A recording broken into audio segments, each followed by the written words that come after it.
لیکن بخاری نہیں، ان کو ٹرسٹ نہیں ہے آپ کے اوپر. وہ سمجھ رہے ہیں کہ آپ اوورسیز پہ بھی وہ کہہ رہے ہیں کہ جب تک خورشید شاہ صاحب کو نہیں ہوگے وہ مسئلہ ہے. وہ تو بلاول بھٹو کی پوزیشن بھی ہے اس پہ. لیکن الیکٹرانک ووٹنگ مشین پہ اور اوورسیز دونوں پہ ان کو اعتراض.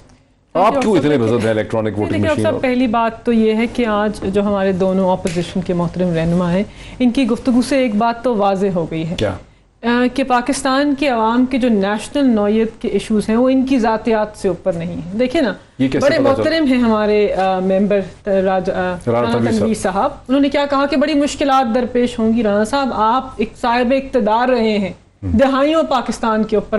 آپ کا کام عوامی نمائندے کے طور پر یہ ہے کہ پاکستان کی عوام کی مشکلات کو حل کریں، نہ کہ بتائیں کہ کیا مشکلات درپیش ہیں. یہ ہمارا آئینی رول ہے کہ اگر کوئی مشکل کام ہے تو اس کو آسان کریں قانون سازی کے تھرو. تو کوئی مشکل بات نہیں ہے، چیلنجنگ ایشو ہے. پہلے نہیں ہوا، دیگر جمہوری نظاموں میں ہوا ہے، ہم بھی کر سکتے ہیں. تو اس کے اوپر ہم چاہتے ہیں یہ ہمارے ساتھ آئیں. فیصل کنڈی صاحب نے ان کو شک ہے کہ الیکٹرانک ووٹنگ مشین آپ یوز کریں گے ریگنگ کے لیے. وہ اس پہ آتے ہیں. دیکھیں، فیصل کنڈی صاحب نے بات کی کہ جب تک خورشید صاحب رہائی نہیں ہوگی تو یہ پاکستان کی عوام کی ووٹنگ رائٹس کو، جمہوری نظام کی شفافیت کو، اوورسیز پاکستانیز کے ووٹنگ کی رائٹ کو، ان کے حقوق کو اپنے ایک لیڈر کی رہائی سے منسلک کر رہے ہیں. افسوسناک ہے، قابل احترام ہے کنڈی صاحب، لیکن یہ افسوسناک ہے کہ آپ پاکستان کی عوام کے ایشوز کو اپنے سیاسی زاویے سے دیکھتے ہیں. یہ آئی تھنک افسوسناک ہے. جہاں تک ابہام کی بات ہے کہ ہم نے انہیں کیا کہا ہے کہ آپ جانتے ہیں آپ بڑے ممبران پارلیمنٹ ہیں، آپ اقتدار میں پہلے رہ چکے ہیں.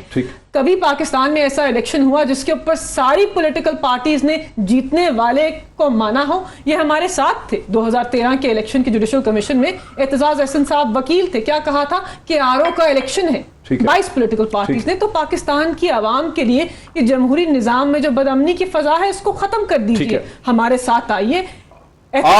یہ کیوں آپ لوگ اتنے کنٹروورشل ایشو میں پڑ گئے ہیں الیکٹورل ریفارم، جو خاص کر کے جو ووٹنگ مشین سے؟ کیا مسئلہ کیا ہے؟ کیوں لانا چاہتے ہیں الیکٹرانک ووٹنگ مشین؟ دیکھیں، تھوڑی سی بات اگر میں پیپلز پارٹی آف EMLN جو سیاسی منظرنامہ پیش کریں اس کے اوپر تھوڑی سی بات کرنا چاہتی ہوں کہ ایکس PDM کے جو ممبر ہیں اور جو کرنٹ ممبر ہیں ان کے بیچ میں جو مکالمہ ہے، جو سیاسی صورتحال ہے، اس کو عوام بھی بڑی گہری نظر سے دیکھ رہے ہیں.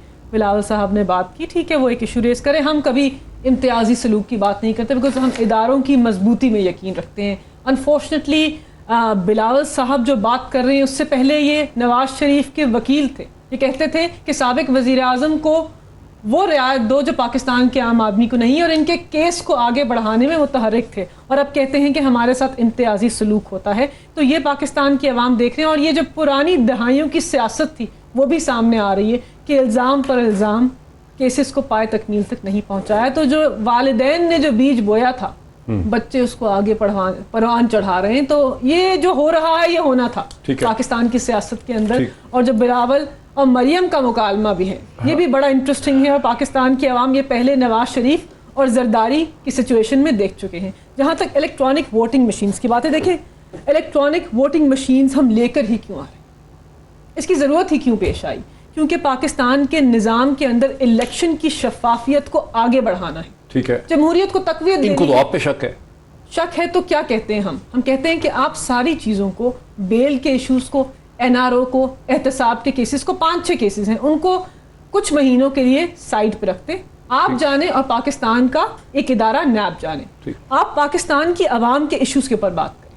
آپ بتائیے کہ نظام بہتر کیسے ہو سکتا ہے، کیونکہ آپ اقتدار میں رہے ہیں، آپ اس نظام کو سمجھتے ہیں. آپ بتائیے کہ اگر وہ سسٹم نہیں چلا جس کے اندر ROs تھے، جس کے اندر ووٹ کاؤنٹ پیپر سے ہوتا تھا، تو الیکٹرانک سسٹم کو ٹرائی کر لیتے ہیں، دیکھ لیتے ہیں. آپ کے پاس تجاویز ہیں تو آئیے، ہم آپ کو قائل کرنے کی کوشش کریں گے. آپ اپنا موقف پیش کریں، آپ کی کچھ باتیں ہم مان لیں گے، کچھ آپ ہماری مان لیں، اور جمہوری نظام کو آگے بڑھائیں تاکہ 2023 کے اندر جیتنے والا سلیکٹڈ نہ کہلائے. جیتنے والا نہیں، جو آپ کہہ رہے ہیں سلیکٹڈ یہ بات نہیں ہے. دیکھیں، ہمیں تو پتا ہے کہ عوام کے مینڈیٹ سے اور 23 سال کی جدوجہد سے آئے ہیں، لیکن جو چھیڑ رکھی دی، دیکھیں ذاتیات پہ بات کرنا، نیم کالنگ یہ نہیں ہونا چاہیے. رانا صاحب، پرابلم یہ ہے کہ 1985 کا پارٹی الیکشن میں آپ لوگوں کو خاصی کامیابی ہوئی. 1988 میں نواز شریف صاحب چیف منسٹر بن گئے پنجاب کے دوبارہ. 1990 کا الیکشن آپ لوگوں نے جیت لیا، پرائم منسٹر بن گئے نواز شریف صاحب. 1993 میں پیپلز پارٹی جیت گئی. 1997 میں آپ لوگوں نے 2/3 میجورٹی لے لی الیکشن میں.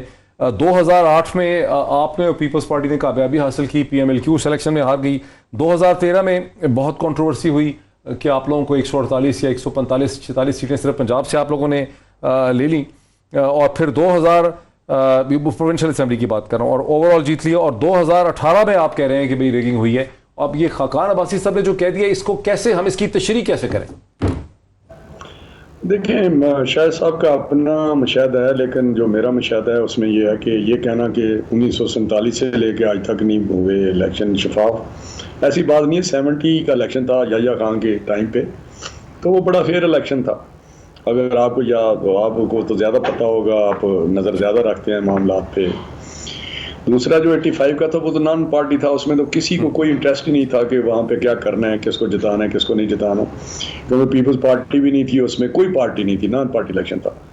تو وہ بھی بالکل فیئر الیکشن تھا. جو لوگ آئے بعد میں انہوں نے آگے مسلم لیگ جنیجو صاحب کی سربراہی میں بنا لی, اور پارٹی بنانے میں پیچھے کون سی کار فرما تھی چیزیں, وہ شاید آپ کہہ سکتے ہیں کہ کوئی تھی کہ بھئی اس کو ڈسپلن میں لائیں. سب اب اسمبلی کو رسمیں ہوئے, اور کچھ لوگ باہر بھی رہ گئے, 10-15 لوگ باہر بھی رہ گئے اس پارٹی سے اس وقت کے, جس میں میرا خیال اس وقت میں بھی مجھے پتہ ہے کوئی 10-15 لوگ تھے جو میرا خیال سردار احمد علی وغیرہ وغیرہ کو, اس کا نام مجھے خاقان عباسی یاد ہے. صاحب تو بڑی معتبر شخصیت ہے نا آپ کی پارٹی کے سر. رانا صاحب دیکھیں, خاقان عباسی جنرل بات کیا, لیکن میں آپ کو بتاؤں, نہیں میں آپ کو بتاؤں, انہوں نے جنرلائز کیا ہے. وہ اس اپنے جنرلائز اگر کریں تو یہ بات کہہ سکتے ہیں, کیونکہ جو باتیں ہوئی ہیں نا اس میں آپ اس طرح کہہ سکتے ہیں کہ الیکشن میں جو بعد میں جب ہوا 88 1990 جس کی آپ مثالیں دے رہے ہیں, جب 58(2)B کی تحت ایک اسمبلی کو, ایک گورنمنٹ کو ڈسمس کیا جاتا تھا, تو لوگوں کو میسج جاتا تھا کہ ان کو دوبارہ نہیں آنے دینا کسی نے, تو لہذا لوگوں کا رجحان دوسری طرف ہو جاتا تھا. 88 میں بھی یہی ہوا, جب ہماری اسمبلی ڈیزالو ہوئی, ڈسمس کیا گیا جنیجو صاحب کو, ضیاء الحق نے, تو اس وقت بے نظیر صاحب آئی اور 86 میں آ گئی تھیں, اور وہاں پہ آ کے تو وہ 90 کچھ ان کے ممبر تھے, لیکن گورنمنٹ ان کو ملی, اور ایک ایگریمنٹ کے تحت ملی. جو بھی ان کو ہوا وہ اسٹیبلشمنٹ کے ساتھ ایگریمنٹ ہو گیا. اسحاق خان اس وقت تھے. تو اس کے بعد 90 میں جب ان کو ڈسمس کیا گیا تو وہ پھر یہ ہوا کہ ان کو نہیں آنے دینا کسی نے, اور وہ بھی 58(2)B لاگو ہوا, تو وہ پھر ہم آ گئے بائی ڈیفالٹ کہہ سکتے ہیں. تو 93 میں جب ہمیں ڈسمس کیا گیا, آپ کو پتہ ہے وہ لڑائی ساگ والی. بصد احترام آپ مان رہے ہیں نا کہ سر ہر الیکشن میں کسی نہ کسی مقصد کے تحت کسی نہ کسی کو لایا گیا ہے. کنڈی صاحب بہت سارے یہ کہیں گے کہ میری بات سنیں, اگر آپ بات شروع کرتے ہیں نا تو آپ کسی طے میں پہنچنے, آپ الیکشن پروسیس کے کسی طے میں پہنچنے کے, میں کہتا ہوں کہ یہ باتیں ہوتی ہیں, لیکن یہاں کا ووٹر بھی جو ہے نا, ووٹر آپ سمجھنے کی کوشش کریں. میں الیکشن لڑتا ہوں, جب یہ 18 والا الیکشن, جب ان کو پتہ لوگوں کو چلا کہ ان کو مقتدر اداروں نے نہیں آنے دینا مسلم لیگ کو, تو 10-15% دوسری طرف چلے گئے. 2002 میں بھی یہی ہوا تھا کہ